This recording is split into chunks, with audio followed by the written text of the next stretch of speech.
কিভাবে এই অঙ্কটা খুব সহজে সমাধান করা যায়, অনেক পদ্ধতি আছে। আমি আজকে খুব সহজ পদ্ধতি আলোচনা করব।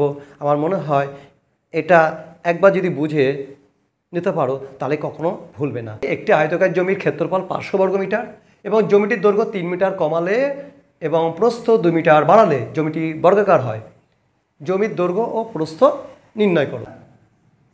আয়তকার জমি, এই আয়তকার জমিকে পরিবর্তন করা হয়েছে। কি করা হয়েছে? বর্গাকার জমিতে কনভার্ট করা হয়েছে।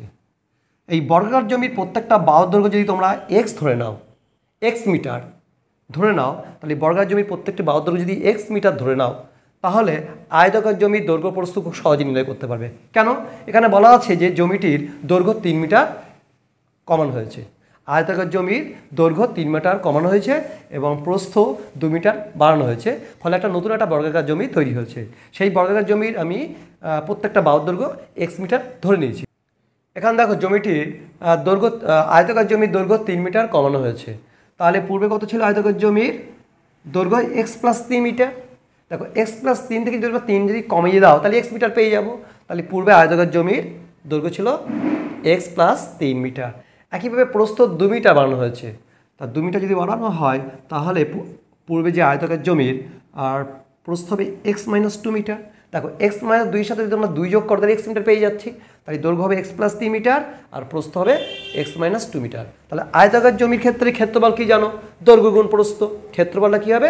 দৈর্ঘ্য গুণ প্রস্থ বর্গ একক।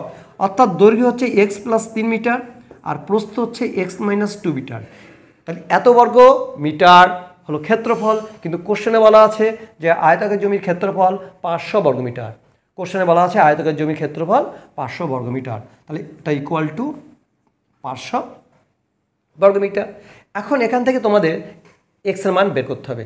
অনেক পদ্ধতি আছে, বিভিন্ন পদ্ধতি আছে, তোমরা অবলম্বন করতে পারো। আমার মনে হয় এই পদ্ধতিটা তোমাদের মনে থাকবে এবং এটা সবথেকে সহজ পদ্ধতি। ক্যালকুলেশনও ছোটো হবে। আমার মনে হয় ভুল হওয়ার সম্ভাবনা অনেক কম। এভাবে করবে, এক্সের সাথে এক্স গুণ করলে এক্স স্কোয়ার, এটার সাথে গুণ করলে minus 2x plus 3x minus 6 equal to 500, বা x square plus x minus 6 minus 500 equal to 0, বা x square plus x minus 506 equal to 0।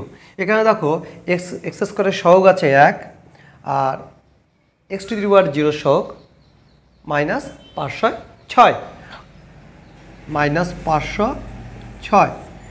এখন 1 এবং 506কে তোমাদের সাহায্য নিতে হবে, অর্থাৎ 506কে উৎপাদকে ভাঙবে।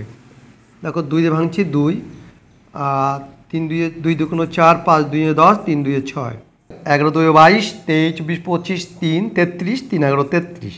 তাহলে তোমরা অবশ্যই পেলে এই 1 পেলে, আর এখানে 2 11 এবং 23 পেলে।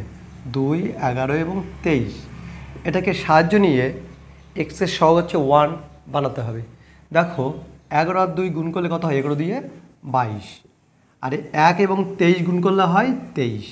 এবং এদের মধ্যে থেকে তোমরা বিয়োগ করো, অর্থাৎ x square plus 23 minus 22 x minus 506 equal to 0। 23 থেকে 22 বাদ দিলে হবে 1 প্লাস 1, অর্থাৎ এক্সের সহগ এখানে প্লাস 1। আর আরেকটা দেখো 23 এবং মাইনাস 22, 23 এবং মাইনাস 22 যদি তোমরা গুণ করো, 23 এবং মাইনাস 22 গুণ করলে পাবে মাইনাস 506। এটা কিন্তু তোমাদের খেয়াল রাখতে হবে। যারা এই টাইপের উৎপাদক বিশ্লেষণ করেছে অবশ্যই তারা বুঝতে পারবে, আর যারা বুঝতে অসুবিধা হচ্ছে অবশ্যই মনোযোগ দিয়ে শোনো, দেখবে তোমাদের কোনো অসুবিধা হওয়ার কথা নয়। বা x square plus 23x minus 22x minus 506 equal to 0। এখানে যদি এক্স কমন নাও তাহলে এক্স প্লাস 23, ঠিক একইভাবে minus 22 common now, x plus 23 equal to 0। তাহলে এখানে এক্স প্লাস 23 যদি কমন নাও, এক্স প্লাস 23 যদি কমন নাও, পড়ে থাকবে এখানে এক্স পড়ে থাকবে মাইনাস 22 ইকুয়াল টু 0। এখান থেকে তোমরা পাবে হয় এক্স প্লাস 23 ইকুয়াল টু 0, নতুবা এক্স মাইনাস 22 ইকুয়াল টু 0। এখানে দেখো এক্স ইকুয়াল টু মাইনাস 23 এটা কখনো হবে না। তাহলে এক্স নট ইকাল টু -23, যেহেতু দৈর্ঘ্য অথবা প্রস্থ ঋণাত্মক হয় না, তাহলে এক্স নট ইকাল টু -23। আর তোমরা পাবে এক্স -22 ইকাল টু 0। এখান থেকে পাবে এক্স ইকাল টু 22। এক্সের মান তোমরা এখানে পেলে 22। এখানে দেখো দৈর্ঘ্য বলা আছে এক্স প্লাস 3 মিটার, তাহলে এখানে যদি এক্সের মান বসাও, এক্সের মান এখানে 22, 22 প্লাস 3 তাহলে ইকুয়াল টু 25। তাহলে এখানে দৈর্ঘ্য পেলাম 25 মিটার। আর প্রস্থ বলা আছে এক্স -2 মিটার, তাহলে একইভাবে এক্সের মান যদি এখানে বসায় 22 -2 ইকুয়াল টু 20 মিটার। তাহলে এখানে প্রস্থ হচ্ছে 20 মিটার, দৈর্ঘ্য হচ্ছে 25 মিটার এবং প্রস্থ হচ্ছে 20 মিটার। এটা সবথেকে সহজ পদ্ধতি, অনেক পদ্ধতি আছে, সেই পদ্ধতি অবলম্বন করতে পারো। আমার মনে হয় এই পদ্ধতিটা তোমাদের বুঝতে সুবিধা হবে এবং ক্যালকুলেশনটা খুব জটিল নয়। ভালো লাগলে অবশ্যই লাইক কমেন্ট শেয়ার করতে ভুলবে না। তোমাদের বর্তমান এবং ভবিষ্যৎ জীবন সুন্দর হোক। ধন্যবাদ।